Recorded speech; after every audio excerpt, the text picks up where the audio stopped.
নমস্কার, রাধে রাধে, শুভ সকাল বন্ধুগণ। আশা করছি আপনারা সকলেই খুব ভালো আছেন। আমরাও বেশ ভালো আছি। তাই আবারও চলে এলাম গল্প করতে আপনাদের সঙ্গে। 11:45 ট্রেনে করে জলপাইগুড়ি সদর হাসপাতালে পৌঁছে গিয়েছিলাম।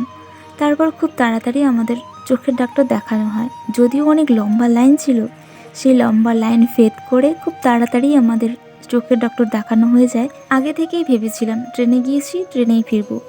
আর ট্রেনের টাইম হতে তখনও অনেক দেরি, প্রায় 2 ঘন্টার মতো বাকি ছিল। তাই আমরা হাসপাতাল থেকে হেঁটে হেঁটে, মার সঙ্গে অনেক দিন পরে রাস্তায় হেঁটেছি। মায়ের পায়ের ব্যথা সেরে গেছে, একদম সুস্থ মা। তাই মায়ের সঙ্গে গল্প করতে করতে হাঁটছিলাম।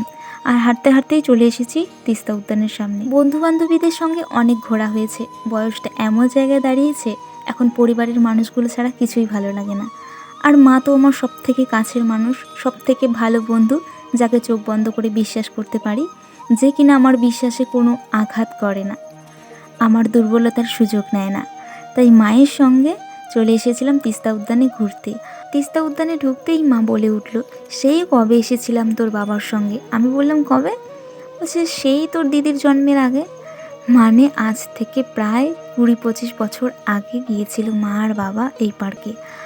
আর তারপরে মা এটাও বলল, আজ তোর জন্যই আসা হলো। আমি বললাম, আমার জন্য কেন? তুমি আছো জন্যই তো আমি এলাম। মা বলছে, না না, তুই না থাকলে আমিও আসতাম না। তো এভাবে গল্পগুজব করেই আমরা অনেক ছবি তুলেছিলাম। আর আশেপাশে যারা ছিল তারা সকলেই আমাদের দিকে তাকিয়েছিল। কাপেলরা ছিল, কাপেলদের দিকে কেউ তাকায়নি মনে হয়। আমি মাকে এত ছবি তুলে দিয়েছিলাম, আমার মা তো বিরক্ত হয়েইছে। আশেপাশের যে কাপেলরা ছিল তারাও বিরক্ত হয়েছে। আমাদের জন্য তারা শান্তিমতো বসে গল্প করতে পারছিল না। সে বুঝেছি তাদের অসুবিধা হচ্ছে, কিন্তু কিছু করার নেই। আমিও গিয়েছিলাম আমার মার সঙ্গে টাইম স্পেন্ড করার জন্য। তারপর মা আমাকে একটু ভিডিও করে দিয়েছিল। বন্ধু নামক শব্দটা বড়ই অদ্ভুত।